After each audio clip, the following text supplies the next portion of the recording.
Assalamualaikum warahmatullahi wabarakatuh. Saya Dea Irwanita dari Pendidikan Geografi NPM 18030055. Saya akan menjelaskan tentang asal-usul daerah Kota Sawalunto di Minangkabau. Sawalunto berasal dari suku kata yaitu sawah dan lunto. Kedua suku kata yang dimaksud merujuk kepada sawah yang terletak di sebuah lembah yang dialiri oleh sebuah anak sungai yang bernama Batang Lunto, yang sekaligus juga berfungsi untuk mengairi areal persawahan itu. Anak sungai itu berhulu di lembah bukit-bukit Nagari Lumindai di sebelah barat, lalu mengalir ke Nagari Lunto dan terus mengairi areal persawahan itu yang dimiliki oleh anak Nagari Kubang. Masyarakat Nagari Lunto meyakini bahwa kata lunto itu berasal dari sebuah legenda tentang sebuah pohon besar yang berbunga. Pohon itu berada di pinggir jalan yang selalu dilintasi oleh penduduk Nagari Kubang dan Nagari Lunto. Pohon besar yang berbunga itu selalu menjadi pusat perhatian dan tanda tanya baik setiap orang yang melewatinya. Setiap kali orang menanyakan nama pohon tersebut, maka dijawab oleh penduduk setempat secara singkat dan cepat dengan ungkapan luntau. Ucapan kata luntau yang cepat dengan logat yang khas daerah tersebut kedengarannya menjadi lunto. Padahal luntau yang dimaksudkan dalam bahasa Minangkabau lengkapnya adalah aluntau. Kata aluntau kalau dibahasa Indonesia kan bermakna belum tahu. Jadi, apa sebenarnya nama pohon itu tidak seorang pun yang mengetahuinya. Luntau yang kedengarannya lunto itu lama-kelamaan melekat pada nama daerah itu, yaitu Nagari Lunto. Demikian pula halnya dengan sungai yang melintasi daerah itu diberi nama dengan Batang Lunto. Adapun nama Sawalunto itu sudah lama pula dikenal sejak daerah itu ditaruko atau teruka menjadi areal persawahan oleh nenek moyang masyarakat Nagari Kubang pada masa dahulunya. Mereka memberi nama daerah itu dengan Sawah Lunto karena sawah yang mereka olah di sana dialiri oleh Batang Lunto.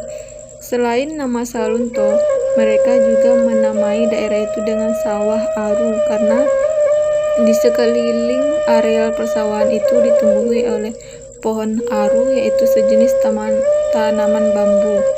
Pohon itu sengaja ditanam dengan maksud sebagai pagar pelindung untuk areal persawahan mereka dari gangguan binatang liar seperti gajah dan babi hitam.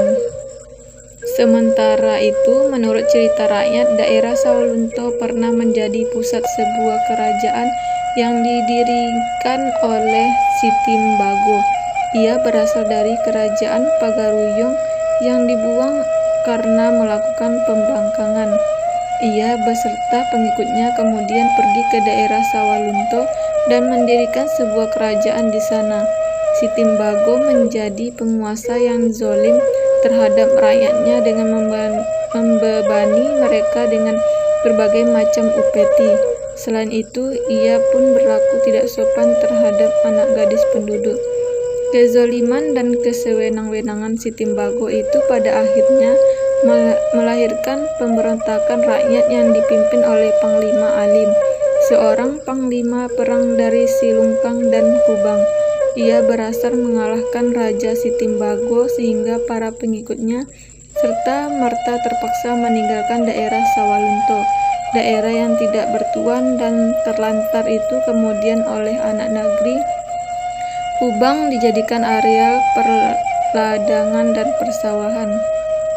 Meskipun pada tulisan itu tidak terdapat angka tahun yang menunjukkan sebuah kurun waktu terjadinya peristiwa sejarah kehidupan manusia, namun dari tulisan itu dapat ditangkap bahwa sebelum daerah Sawalunto menjadi areal persawahan, di sana sudah ada kehidupan. Konon di daerah itu terdapat sebuah pusat kerajaan yang bernama Kerajaan Sitimbago, yang wilayahnya melingkupi daerah Sawalunto. Penduduk menyebutnya dengan daerah Gunung Timbago yang merupakan bagian dari jajaran Bukit Barisan, pegunungan yang membujur sepanjang Pulau Sumatera. Adapun orang Belanda menyebut Sawalunto dengan Lunto Kloof karena terletak di sebuah lembah yang dikelilingi oleh perbukitan.